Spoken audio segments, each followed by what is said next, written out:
ከቀናት በፊት የኢኮሜርስ ሲስተም ላይ አንድ ቀላል የምትመስል አንድ ፊቸር እያየሁ ነበር። አንድ ሰው መጥቶ ባይ የምትለዋል በተን ክሊክ የሚያደርግባት ነው እና ቀላል ፓርት ይህ ነው ብዬ ነበር ያሰብኩት።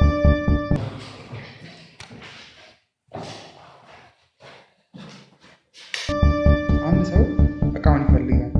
ባይ የምትለዋን በተን ክሊክ ያደርጋል። ሴለሩ ኦርደሩን ይቀበላል። እቃው ዴሊቨሪ ይደረጋል። ሲምፕል አለቀ አይደል? ትልቅ ስም። ነገር ግን ያን ጆርኒ ለመከተል ነበር።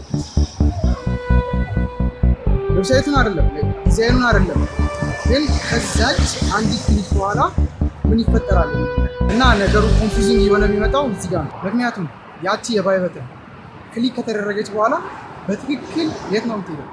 ወይስ ማን ነው ቀድሞ የሚቀበላል? ሻጩ ነው? ባየሩ ነው? ወይም ደግሞ ዌብሳይቱ ነው?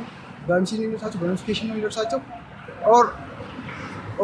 ወይስ ደግሞ ማኑዋሊ አክሰፕት አድርጎት ፕሮሰስ የሚያደርግላቸው ፕሮሰሱን የሚያስቀጥለው ሌላ ሰው አለ? ያን ፓስ በተከተሉ ቁጥር ጥያቄዎች እየበዙ ነው።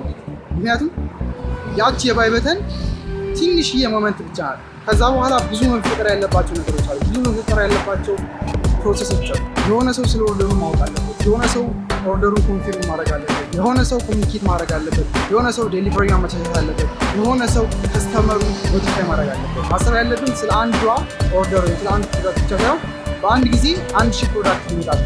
እንዴት አድርገን ነው ማስናል? አንድ ነገር ኖቲስ ማድረግ ጀምሮ የኢኮሜርስ ወይም ደግሞ የኦንላይን ሾፒንግ ኤክስፔሪንስ ከደንበኛው ሳይድ ሲታይ አንድ ሲምፕል አክሽን ነው የሚመስለው። ነገር ግን ከዛች ሲምፕል አክሽን ጀርባ በጣም ብዙ ፕሮሰሶች እየተካሄዱ ሊሆኑ ይችላሉ። አንዳንድ ኢኮሜርሶች ፕሮሰሱን ወይም ስቴፑን ሁሌ ያገናኝተውታል። አንዳንዶቹ ደግሞ በከፊል ፓርሻሊ ነው ይህን ሲስተም ያገናኙታል። ሌሎች ደግሞ አሁንም ሰዎችን ኦርደሮችን ኢንፎርሜሽኖችን ተቀብለው ከአንድ ቦታ ወደ አንድ ቦታ ማኑዋሊ እንዲያዘዋውሩት የሚጠባበቁበት ሁኔታ አለ እና ይሄ እኔ የምገነባው የኢኮሜርስ ፕላትፎርም የኢኮሜርስ አፕሊኬሽን እንዴት አድርጌ መገንባት አለብኝ የሚለውን አስተሳሰብ የሚቀበል። ምክንያቱም ዋናው ቻሌንጅ ሰዎች የሚገዙበትን ዌብሳይት አፕሊኬሽን ቢልድ ማድረግ አይደለም።